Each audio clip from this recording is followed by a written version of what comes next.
पाठ 7। बहु लक्ष्मी। एक लक्कड़हारा था। उसके 4 लड़के थे। वे सभी आलसी और निकम्मे थे। उन्हें गांव के जमींदार के यहाँ एक गट्ठर लकड़ियां देनी पड़ती थी। उनके बदले में उन्हें 1-1 किलोग्राम अनाज मिलता था। वे अपनी सुविधा से रोज अनाज में चने ले जाते थे। वे अपने अपने झोपड़े में आते, अपने अपने चूल्हे पर चने भूनते और खाकर सो जाते।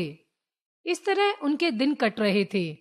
एक दिन लक्कड़हारे के पड़ोसी ने उससे कहा, तुम अपने लड़कों का विवाह क्यों नहीं करते? लक्कड़हारा बोला, अरे घर में तो यूं ही खाने का ठिकाना नहीं। लड़कों का विवाह करा तो बहुओं को क्या खिलाऊंगा? बड़े लड़के का विवाह हुए 5 साल बीत गए, किंतु बहू का गौना अभी तक नहीं कराया है।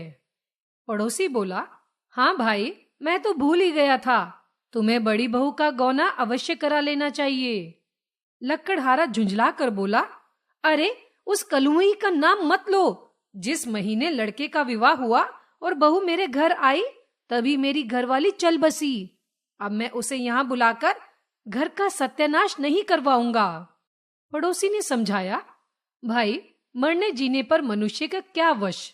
तुम्हें बहू को अवश्य बुला लेना चाहिए। उसके भाई भाभी आखिर उसे कब तक अपने यहाँ रखेंगे? बहू को न बुलाने से तुम्हारी बहुत बदनामी होगी। इसी तरह अन्य लोगों ने भी लक्कड़हारे से बहू का गौना करा लाने को कहा। आखिर उसने अपने बड़े लड़के को बहू को लिवा लाने के लिए भेज दिया। लड़का बहू ले आया। बहू ने देखा कि घर के स्थान पर एक टूटी फूटी झोपड़ी खड़ी थी। झोपड़ी भीखमंगों के अड्डे जैसी दिखाई देती थी। झोपड़ी में 5 चूल्हे बने थे। घर ने कभी झाड़ू का मुंह तक नहीं देखा था। कहीं चने के छिलके बिखरे थे, कहीं कूड़े करकट का ढेर लगा हुआ था। घर की दशा देखकर दुल्हन को रोना आ गया, पर उसने अपने भाग्य को नहीं कोसा। वह तुरंत काम में जुट गई। उसने एक चूल्हे को छोड़कर बाकी सारे चूल्हे तोड़ डाले। एक झाड़ू बनाई और घर की सफाई की। शाम को लक्कड़हारा अपने लड़कों के साथ आया। घर को साफ सुथरा देखा तो वह खुश हो गया। जब उन्हें अपने अपने चूल्हे दिखाई नहीं दिए तो वे बिफर पड़े। एक क्रोधित होकर बोला, यह तो आते ही घर का सत्यानाश करने लगी। देखो ना, अपने पति का चूल्हा तो छोड़ दिया और हमारे चूल्हे को तोड़ डाला। अब एक ही चूल्हे पर इतने चने कैसे भुनेंगे? इन्हें भूनने में घंटों लगेंगे। भूख के मारे दम निकल रहा है। दुल्हन सब कुछ सुन रही थी। उसने हाथ पैर धोने के लिए पानी दिया और बैठने के लिए चटाई बिछा दी। जाड़े के दिन थे, अतः उन सबके हाथ पैर सेंकने के लिए उसने आग भी सुलगा दी। फिर ससुर से बोली, आप लोग हाथ पैर सेके, तब तक मैं खाना बनाकर लाती हूँ। यह कहकर वह चने लेकर पड़ोसिन के यहाँ चली गई। उसने सारे चने पीसे, आधे की रोटियां बना ली और आधा बचा लिया। इधर ये लोग भूख के मारे छटपटा रहे थे। तभी दुल्हन रोटी साग लेकर घर आ गई। बरसों के बाद इन लोगों को ऐसा स्वादिष्ट भोजन मिला था। रोटियां काफी थी। सबने ठूस ठूस कर खाई। अब बूढ़ा लक्कड़हारा और उसके बेटे नई बहू की चतुराई पर बहुत खुश हुए। नई सुबह होते ही सभी लक्कड़हारे लकड़ियां काटने जंगल को जाने लगे।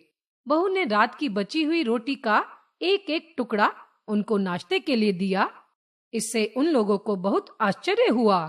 पहले तो वे शाम में ही सारा चना फांक लेते थे, पर फिर भी उनका पेट नहीं भरता था। अब एक खाने वाला बढ़ गया था, फिर भी उतने ही अन्न में से उन्होंने खूब खाया और सुबह नाश्ता भी किया। उन्होंने लक्ष्मी जैसी बहू की खूब तारीफ की। शाम को जब लक्कड़हारे पहुंचे, तब उन्हें रोटी और बेसन की कड़ी तैयार मिली। यह भोजन बहू ने रात को बचाए आधे आटे से बना लिया तो हाथ पैर धोकर सभी तुरंत भोजन करने बैठ गए। वे सभी सोचने लगे कि ऐसी चतुर बहू घर में न लाकर वे वर्षों व्यर्थ कष्ट उठाते रहे। तीसरे दिन लक्कड़हारे जंगल को जाने लगे तो बहू ने कहा, आप सब लोग थोड़ी थोड़ी लकड़ी अपने घर के लिए भी लाएं। वे लक्ष्मी जैसी बहू की बात टाल नहीं सके। घर के लिए सभी लकड़ी का एक एक छोटा गट्ठर लेते आए। इन लकड़ियों को बहू ने पड़ोसियों को बेचकर घर में नमक, तेल, मसाले आदि का इंतजाम किया। एक दिन बहू ने ससुर से पूछा, आप लोगों को जमींदार मजदूरी में केवल चने ही देता है या दूसरा अनाज भी दे सकता है? ससुर बोला, जमींदार कोई भी अनाज 1-1 किलो तक दे सकता है। हम लोग तो अपनी सुविधा से चने ले आते हैं। बहू ने कहा, अब से रोज नया नया अनाज लाया कीजिए। आज मजदूरी में चावल ले आइए। बहुत अच्छा, ससुर ने कहा। उस दिन सभी मजदूरी में चावल लाए। अब तो उन लोगों को भोजन भात, कड़ी, साग रोटी भी मिलने लगी। ऐसा अच्छा भोजन इन लोगों ने पहले कभी नहीं खाया था। वे सभी बहुत खुश हुए। बूढ़ा लक्कड़हारा अब उसे लक्ष्मी बहू कहता और देवर उसे लक्ष्मी भाभी। अब लक्कड़हारे मजदूरी में अनाज बदल बदल कर लाते थे। अब उस घर में गेहूं, चना, दाल तथा गृहस्थी का सभी सामान जुटने लगा। बहू रोज के अनाज में से आधा अनाज बचाकर रखती थी। उसने मिट्टी के छोटे छोटे बर्तन बना लिए थे। अब उस झोपड़ी में रौनक आ गई थी। कुछ महीने बाद बहू ने बूढ़े ससुर का मजदूरी पर जाना बंद करा दिया और उसे गांव में ही एक छोटी सी दुकान खुलवा दी। दुकान चल निकली और उससे अच्छी आय होने लगी। अब गांव में उन लोगों की मान प्रतिष्ठा भी बढ़ने लगी। उन्होंने छोटी मोटी जायदाद भी खड़ी कर ली। उनका जीवन आनंदमय हो गया। यह सब बहू लक्ष्मी की चतुराई और मेहनत से संभव हुआ। पढ़े और समझे। निकम्मे, बिना काम का, कलमुही, अशुभ, सुलगा, आग जलाना, बिफर पड़े, गुस्सा जो नियंत्रण में न हो, गौना, विवाह के पश्चात पति का पत्नी को पहली बार घर ले आना, मान, प्रतिष्ठा, सम्मान, आश्चर्य, हैरानी, सत्यानाश, सर्वनाश, बर्बादी।